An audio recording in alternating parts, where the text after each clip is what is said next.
Πώς ξεκίνησα εγώ στο μυρολόι. Εγώ ήμουν 30 χρονών. Πέθανε ο πεθερός μου εύξανα. Και άρχισε και μυρολογούσα το πεθερό μου.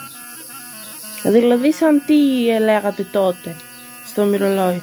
Λέγαμε τι ζωή που πέρασε, τι μας έφυγε εύξανα, αυτά τα πράγματα, δεν είχαμε άλλα. Συντονιζόσασταν ή το κάνετε ξεχωριστά μόνοι σας? Όχι, από μόνοι, όπως τραβάει από μέσα ο καθένας. Δηλαδή... Το μυρολόι δεν το τραβάζει, το φέρνει η συνήθισή σου από μέσα. Δηλαδή, και εσύ το έκανες με άλλες ή πάντα ήσουν μόνη σου? Όχι, κι άλλες συνεχίζαν, αλλά μόνοι μου πιο πολύ.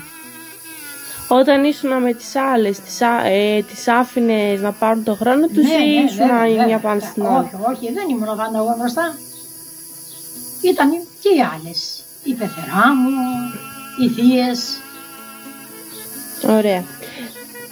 Τώρα εσύ πόσο καιρό το έκανες αυτό, το κάνεις ακόμα?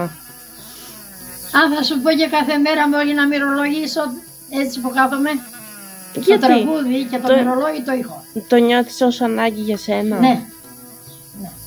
Κλαίω τη μάνα μου, κλαίω τους δικούς μου, έχω έτσι. Δηλαδή σου το έχει μπει ως τρόπο στη ζωή σου? Δηλαδή, έχει μπει, γιατί κοίταξε, έχασα τον κουνιάδο μου μικρό, στον ύπνο. Έχασα το πεθερό μου, καλά οι γονείς μου ήταν και μεγάλη ηλικία. Δηλαδή, συνεχίζεται η ζωή. Καταλαβαίνω. Το τραγούδι το έχω, δεν μπορώ να πω. Δηλαδή εσύ θες να το μεταδώσεις στην επόμενη γενιά, στην κόρη σου, στην εγγονή σου. Αυτή είναι δεκτική σε αυτό? Ναι. Η κόρη μου έχει μοιάσει. Εσείς το έχετε συζητήσει αυτό? Ναι. Τι έχεις μάθει προς το παρόν? 5-6 πράγματα? 5-6 πράγματα θα γίνω τα παίρνω από μόνη της αυτή. Άρα πιστεύεις ότι το μυρολόι είναι αυτοδίδακτο? Ναι. Το μυρολόι είναι κλάμα. Είναι από μέσα από την καρδιά, δεν είναι... Εσύ πιστεύεις ότι κάποιος άνθρωπος πρέπει να έχει κάποια χαρακτηριστικά μέσα του για να το κάνει, μπορεί να το κάνει και πιο απλός άνθρωπος? Κοίταξε, αυτό το μυρολόι θέλεις να το έχεις κιόλας. Δεν είναι άιντεχου. Είναι η αδερφή μου η θεία Σοφία, έτσι, και η θεία σας. Δεν μυρολογάει τα μυρολόγια που έχω κάνει εγώ, γιατί εγώ έμαθα από μικρή. Λογικό, τόσα χρόνια. Η Σοφία δεν πιάστηκε, όταν έχασε το θειονάσι και δεν ξέρει αυτά που έχω μάθει εγώ, γιατί εγώ έμαθα από μικρή.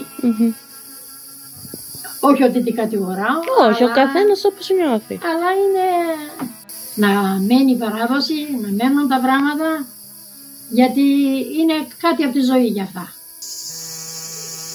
Μάνα μωρή, μάνα, μάνα μωρή, μάνα, έχαια, μάνα βασανισμένη, μάνα βασανισμένη, έχαια, μάνα μωρή, μάνα, με μεγάλη οικογένεια το είχα στη ζωή,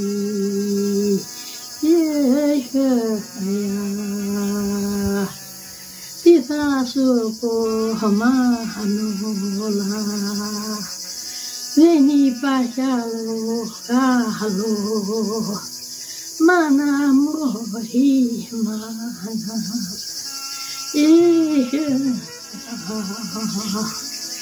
γονιστήρα χνισμένη, γονιστήρα χνισμένη,